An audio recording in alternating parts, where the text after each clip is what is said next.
gens. Même quand il est tombé dans les choses là, moi Dieu m'avait déjà averti, les gens m'ont dit, ne parlez pas de moi, mon frère est mort quelques temps après. Les gens sont venus en deuil chez moi, ils voulaient parler de ces pasteurs-là qui est tombé en adultère. J'ai dit, ne parlez pas de ces pasteurs-là.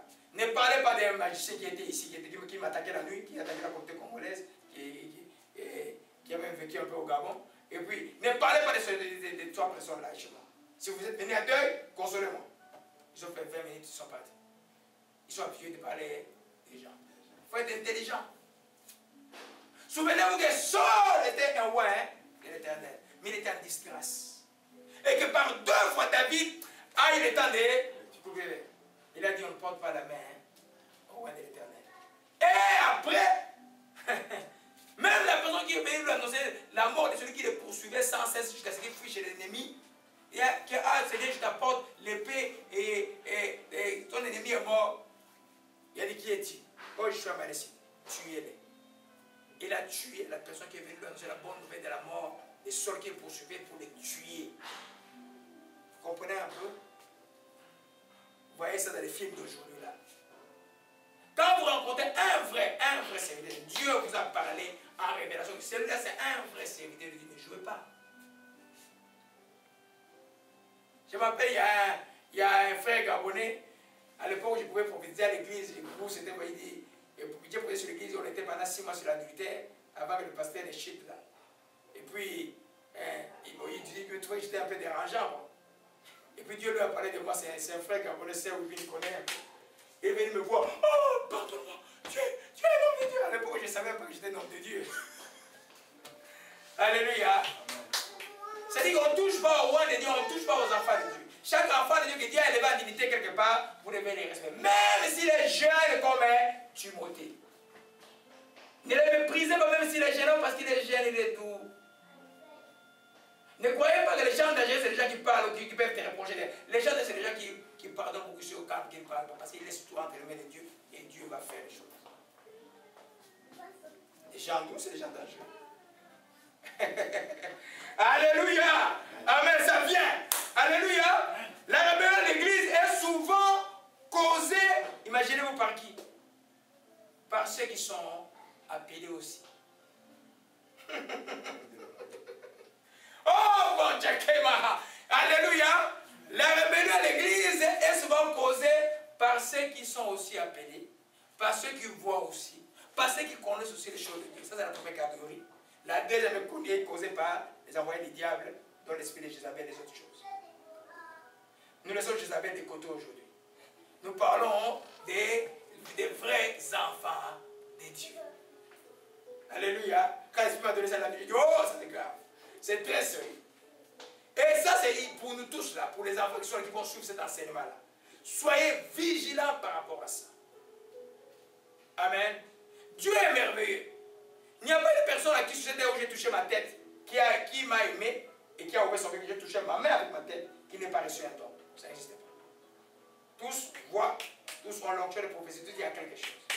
Il y en a même qui voyaient, qui avaient l'onction plus forte que moi, qui commençaient à voir. L'exemple de un que je vais donner, c'est de commencer à voir, il peut te regarder comme ça, lui, il voit les choses. Les visions n'étaient pas les yeux fermés. Vous voyez un peu? Alléluia. Alors, quand l'enfant de Dieu commence à grandir, il commence à voir beaucoup de choses, mais il est à l'église, et puis le diable veut lui dire, mais tu es très fort là. Toi, tu as beaucoup de dons, tu ne vois pas? Tu ne vois pas que toi, tu as plus de dons que le pasteur là? Hein? Tu ne sais pas ça? Hein? Amen. Amen. Il commence à te montrer ta beauté spirituelle comme il a monté à Lucifer sa beauté spirituelle. Quand Lucifer s'est retrouvé dans sa beauté spirituelle, parce que lui c'est le même qui a retrouvé, c'est l'auteur du mal. Alléluia. Amen. Jusqu'à ce que tu commences à t'opposer tacitement. Nous avons vu dimanche passé qu'il s'est réagi. Dieu a vu premièrement les apôtres, deuxièmement les prophètes, troisièmement le docteur, et puis le pasteur, et puis ainsi de suite. Il y a un ordre. Mais c'est dans les églises, ça. Dans les églises, souvent les gens croient que non, quand j'ai un don, je dois le former mon couple. Si Dieu t'appelle comme il a appelé Paul et Silas ailleurs, et si tu vas parler, les gens vont prier, tu vas partir. Mais si Dieu t'appelle à servir l'église où tu es, tu restes là. Si tu pars, tu es comme Saul. Tu crois bien mieux faire que Dieu. C'est important les choses que nous a enseignées. Moi, ça m'a fait peur. J'ai dit, oh, comment je suis passé par ça là? Et heureusement, mon temps, j'étais ignorant. Vous, aujourd'hui, vous n'êtes plus ignorant. Alléluia. La rébellion à l'église est souvent, je dis souvent, causée par ceux qui sont appelés et à qui Dieu a fait les dons. Prenons dans Nombre chapitre 1. Commençons par Nombre chapitre 12. C'est pourquoi les pères qui sont ici, là, quand vous allez avoir des enfants qui viennent à Seigneur, la première chose, il faut leur enseigner l'obéissance de la soumission. Très important. Ils doivent écouter.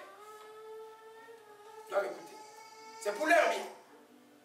Parce que quand Dieu vous met dans notre chemin, c'est pour vous montrer, vous permettre de grandir et de votre plein potentiel. Votre plein potentiel peut être au milieu de nous, peut être ailleurs, mais vous gardez, vous allez retrouver cela. Vous ne devez pas dépasser les limites. Paul insiste de rester dans la limite que Dieu vous a assignée. Nous parlons de quelque chose de très profond aujourd'hui. J'espère que Dieu a ouvert l'intelligence à tout le monde le comprendre. Nombre chapitre 12. Oh, le Koshima la carrément dans la paix maintenant. Le labyrinthe des serpents, le labyrinthe est brisé. Le labyrinthe est brisé, l'esprit de labyrinthe est brisé. L'envoûtement est parti. L'envoûtement est parti. J'aime maintenant. Alléluia. Amen.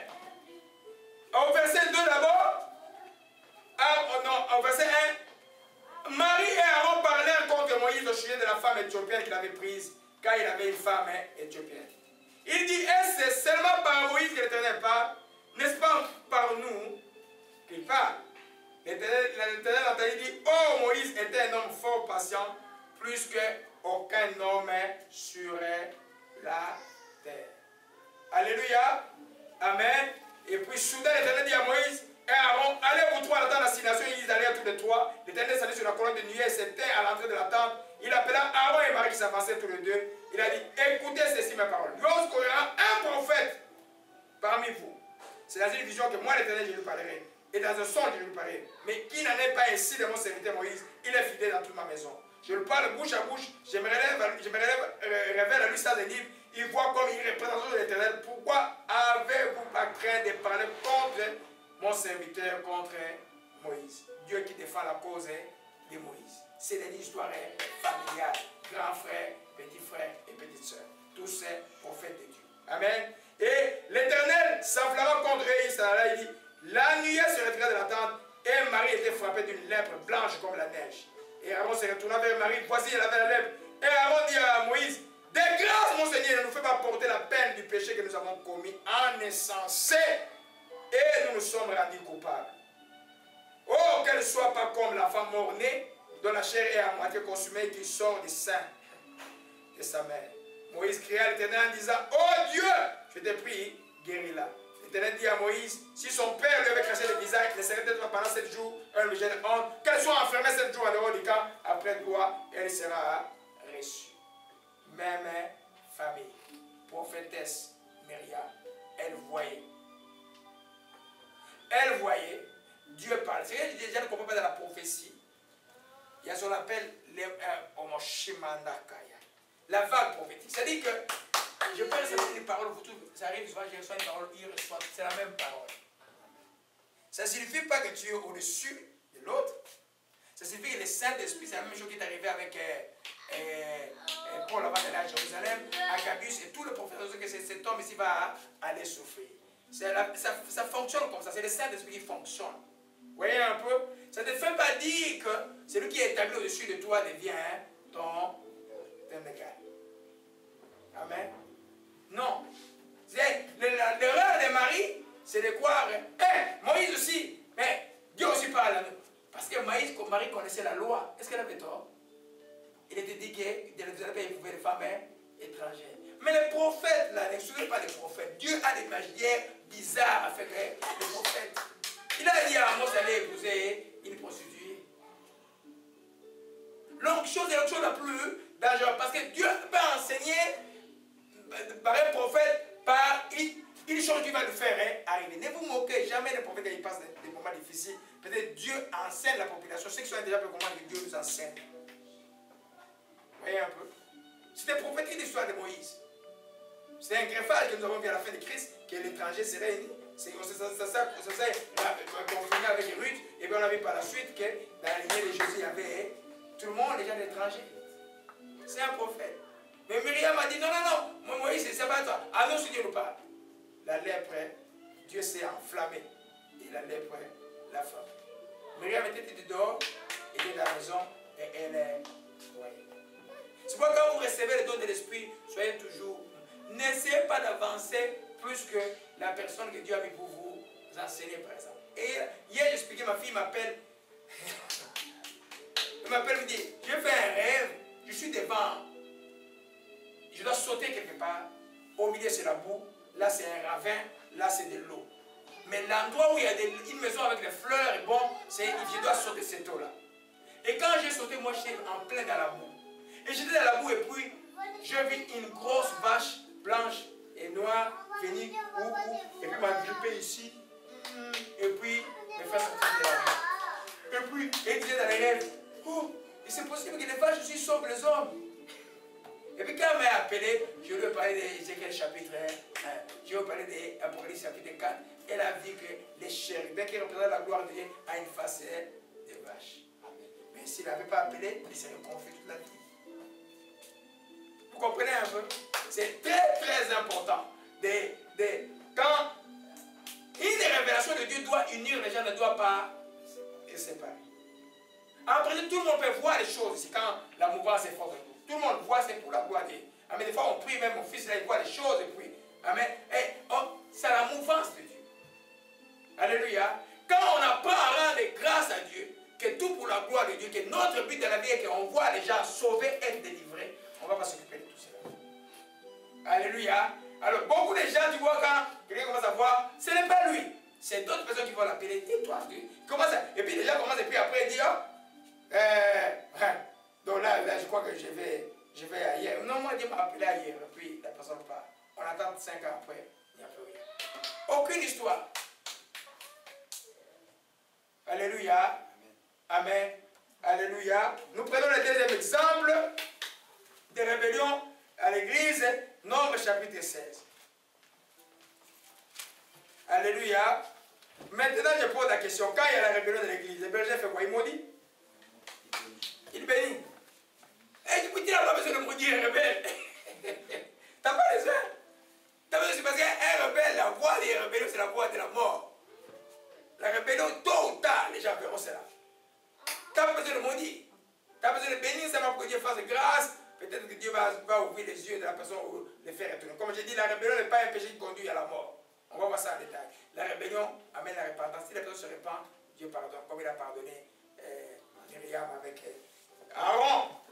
Nombre chapitre 16. Alléluia. Ça c'est la grande rébellion de Corée, Dathan et Abiram. Alléluia. Corée, fils de J.T.A., fils de Kehat, retenez ce nom, Kehat, fils de Lévi, retenez ce nom, Lévi, s'est révolté avec Dathan et Abiram, fils de Liab, On, fils de Pélet, et 3 fils de Ruben. Ruben, vous connaissez. Amen. C'est l'enfant de Jacob. Amen. Il s'est levé contre Moïse avec 250 hommes des enfants d'Israël, les principaux de l'assemblée. Et de ceux qu'on l'invoquait, que l'on convoquait à l'assemblée, ils étaient tous des gens de renom. Une rébellion, c'est une rébellion, mais entraîne tous les gens de renom. Ça ne va pas n'importe qui. Alléluia. Et puis ils s'assemblaient contre Moïse et Aaron leur dit, ça n'est assez, car toute l'assemblée, nous sommes saints. Tous sont saints.